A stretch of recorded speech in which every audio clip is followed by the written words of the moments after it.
There's a big adventure ride next weekend. On top of that, Ibis challenged me to repaint this bike however I want, but there's a hook. I only have 2 days to accomplish this, and it's already noon on the first day. Well, I figured if I'm gonna paint a bike, I should probably ride one first. And that way I won't be procrastinating.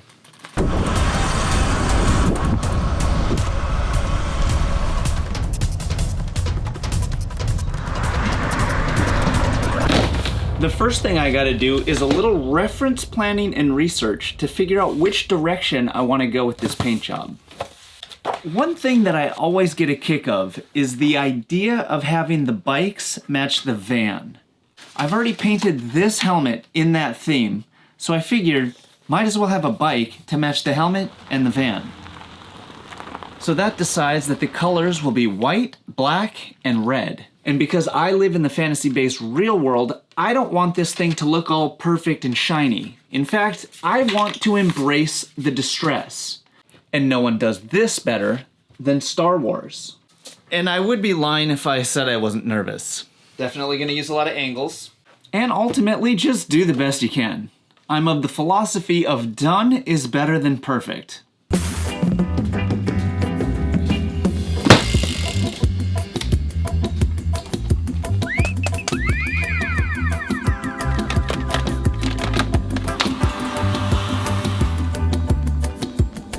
Let it be known that this is absolutely 100% the wrong way to paint a bike. Consider yourself warned. But for those who do decide to go against the grain of the way that things should be done, I salute you. Honestly, a big part of it is just because I'm not a mechanic and I don't really know how to put all these pieces back together. I don't know if I have all the tools, which I might. It's more than I can handle. So I'll just paint it the wrong way instead of doing it the right way. How the hell do I start this? I hope this isn't a bad idea. I think the plan is to have the material help guide some of the decision making. So I'm cutting some of these to 45 angles and different widths. And from there, we'll just see what we can place where it feels like it needs to be placed.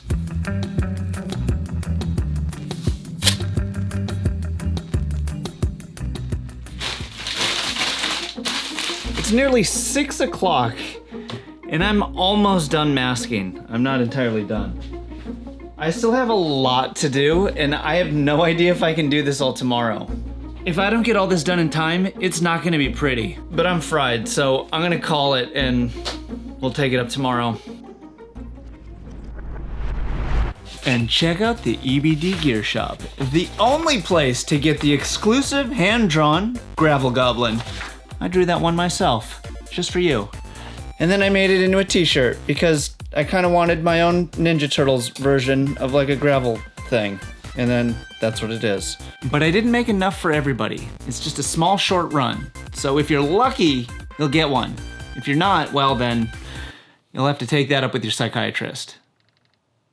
Check out the EBD Gear Shop, the greatest place on the internet. Day 2, much work to be done. And if I don't get this thing finished by the end of the day, there's no way I'm gonna get it put back together in time to make it for the ride next weekend. So here we go.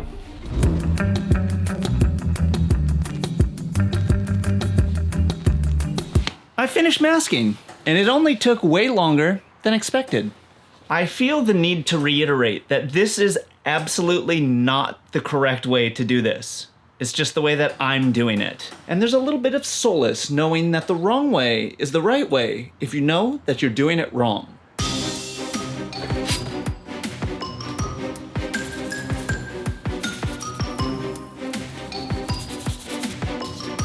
Whew.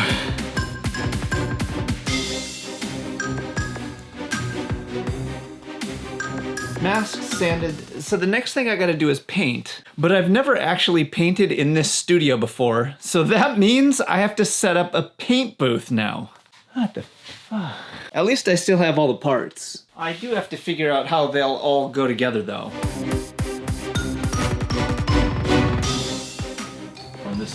sketchy. 1 o'clock. I've got roughly 5 hours left to accomplish several tasks. I'm feeling moderately apprehensive. I think it's possible, but I'm not sure. And if I don't get this bike finished, I'm not gonna get it built, and it's gonna be a sad, sad state of affairs. So let's do some procrastinating and then we'll get right to it. It's small, it's not mighty, but I did make it. I built this spray booth so that it would take filters from our home furnace, which makes the air filter work harder. But I am using every last inch of life out of these filters. So, you know. A little bit starting to feel like a bad idea.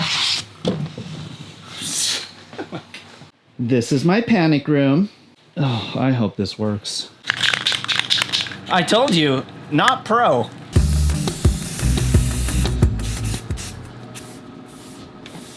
It's like a half sand. There's a fine line between efficiency and laziness, and you have paint all over you.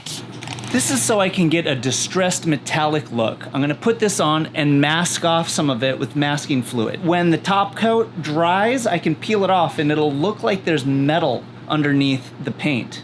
I'm doing a lot of work to make this old thing look older. It smells so bad in here. My fake ass spray booth doesn't really do much.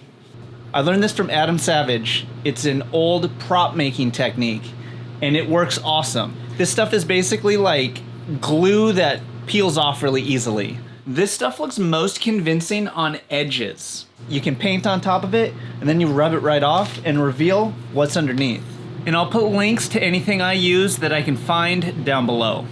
And I decided to use Cerakote to paint this bike because it's durable, there's no clear coat, and it's easy to work with. My spray booth totally sucks. There's paint everywhere. Also, I have 1 hour to complete 2 steps, masking and painting with red. And then we gotta put it back together. We've gotta make this happen. If we don't get this bike done in time, it's not gonna be pretty. Masked up, let's do the next step.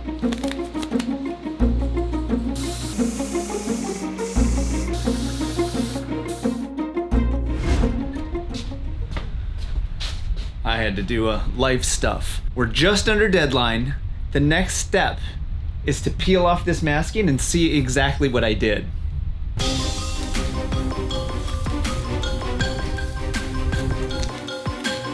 This fallout, that's on purpose.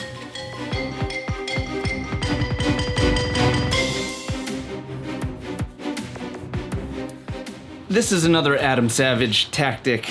This stuff, Rub and Buff, you use it to enhance shape, plus it gives it a little bit more of a worn-in, used, dirty, gritty kind of feel.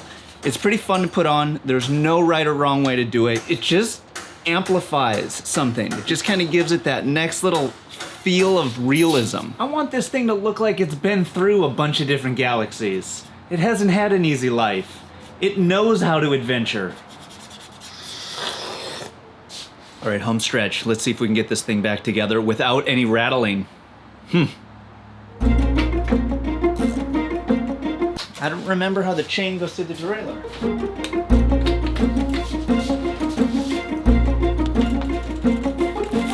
Success. Let's have a look at her.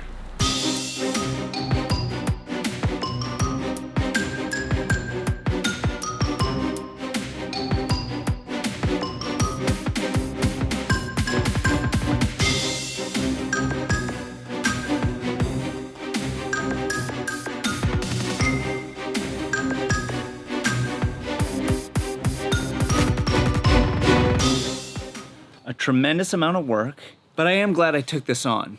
I think it's valuable to be familiar with the uncomfortable and the unfamiliar. But this is the real test. Yes! Oh, that is so a match. Now check out this video where we take this thing on its very first ride. We go to the moon land and it is an epic experience.